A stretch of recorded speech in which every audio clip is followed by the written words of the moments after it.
तापलेली जमीन, आकाशातून आग ओकणारा सूर्य आणि तहानेनं व्याकुळ झालेले मुके जीव. तहान लागली की आपण पाण्याचा ग्लास सहज उचलतो, पण या मुक्या जीवांचं काय? दौंड तालुक्यातील केडगाव मध्ये हा प्रश्न प्रशांत मुथा यांना पडला आणि कृतीतून कार्याची सुरुवात झाली. माझं नाव प्रशांत मुथा.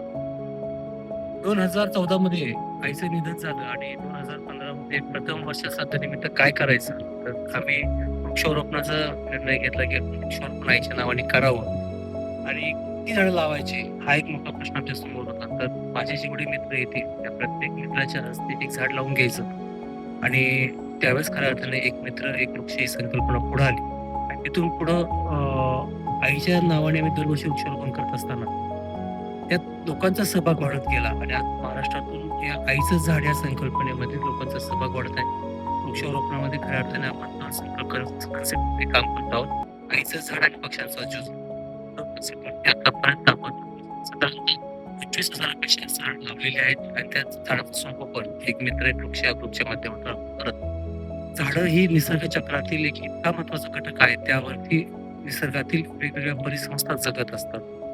त्याचप्रमाणे मुख्य म्हणजे पक्ष्यांना अन्न देणारं, पक्ष्यांना घरटी बांधण्यासाठी उपयुक्त असणारी झाडं हे वेगवेगळ्या प्रकारची असतात.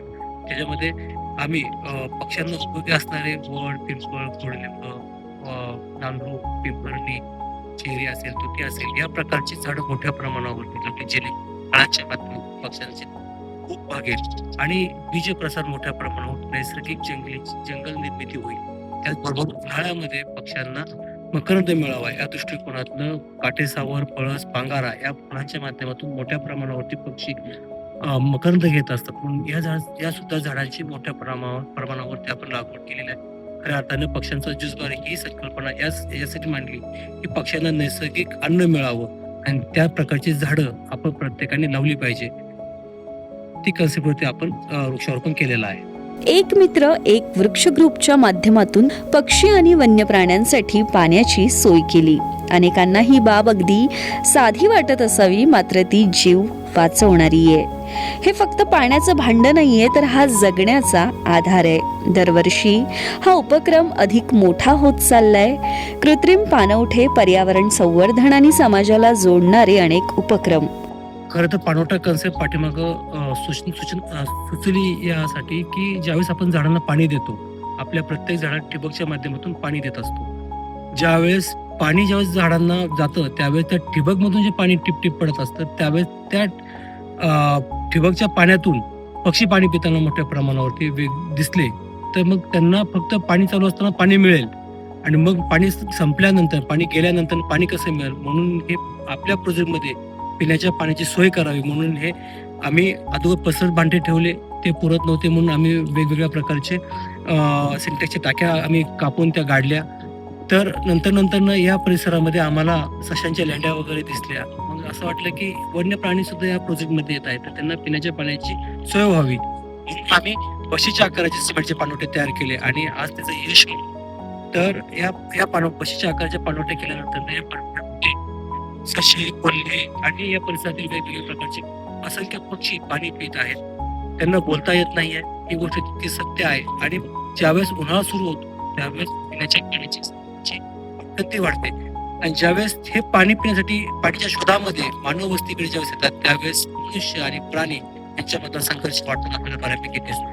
त्याचबरोबर ज्यावेळेस रस्ते ओलांडतात त्यावेळेस रस्ता अपघातामध्ये सुद्धा यांचा मृत्यू होण्याचं प्रमाण आपल्या या ठिकाणी मोठ्या प्रमाणावर दिसतो.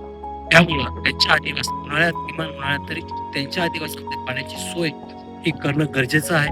आणि एक मित्र वृक्षाच्या माध्यमातून जे पाणवठे आपण तयार केलेले आहेत त्याच्यामध्ये पाणी तर आहेच, पण वन विभागामध्ये सुद्धा आपण पाणी देण्याचं काम एक मित्र वृक्षाच्या माध्यमातून टँकरद्वारे करत असतो.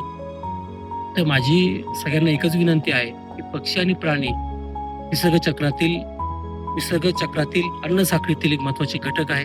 त्यांचं अस्तित्व टिकलं तर मानवाचं अस्तित्व टिकणार आहे. त्यांच्या पिण्याच्या पाण्याची सोय ही त्यांच्या आदिवासामध्ये करण्यासाठी पाणवठे तयार केलेच पाहिजेत. त्या पाणवठ्यामध्ये त्यांनी पाणी ठेवलंच पाहिजे. या ठिकाणी या पाणवठ्यावरती म्हणजे आपण ज्या ठिकाणी प्रोजेक्टमध्ये वेगवेगळ्या ठिकाणी वेगवेगळ्या प्रकारचे पक्षी आणि प्राणी पाहायला मिळतात. या ठिकाणी जे पाणवठे तयार केलेले आहेत, आता सुद्धा घुबडाचा आवाज येतो बघा. तर या पाणवठ्याचा एक फायदा झाला की या परिसरामध्ये पक्ष्यांची संख्या वाढलेली आहे. आता जर पाहिलं तर आपल्याला पाठीमागे घोडाचा आवाज येत आहे.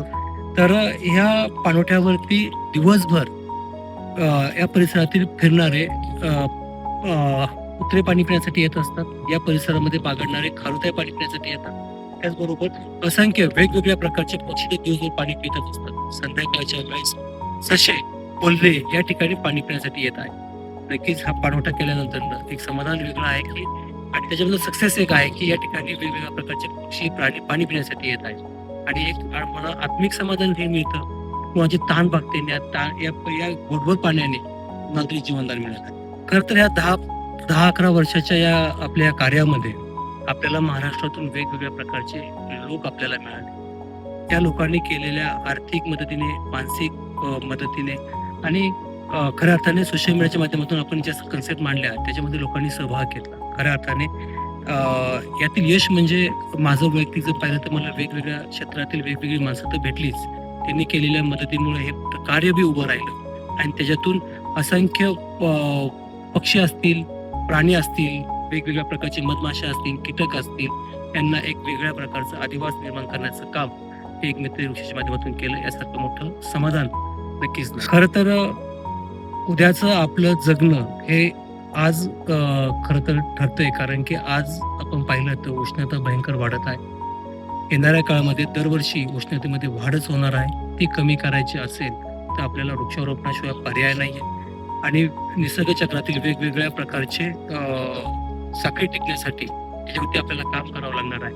हे किती पुढच्या काळामध्ये हे आम्ही काम करतो तर आम्हाला आनंद मिळतोय, समाधान मिळतोय, आवड आहे म्हणून आपण हे करत होतो. पण येणाऱ्या काळामध्ये आपल्या सगळ्यांना ही गरज म्हणून या झाडाचं, या निसर्गाचं संगोपन, संवर्धन आपल्याला सगळ्यांना करावंच लागणार आहे. याच्यामध्ये तरुणांनी आवर्जून याच्यामध्ये सहभाग घेऊन श्रमदान निसर्ग वाढीसाठी प्रयत्न केला पाहिजे. इतकंच नाही, वाढदिवस किंवा स्मरण दिनही आता वेगळ्या पद्धतीने साजरे होतात.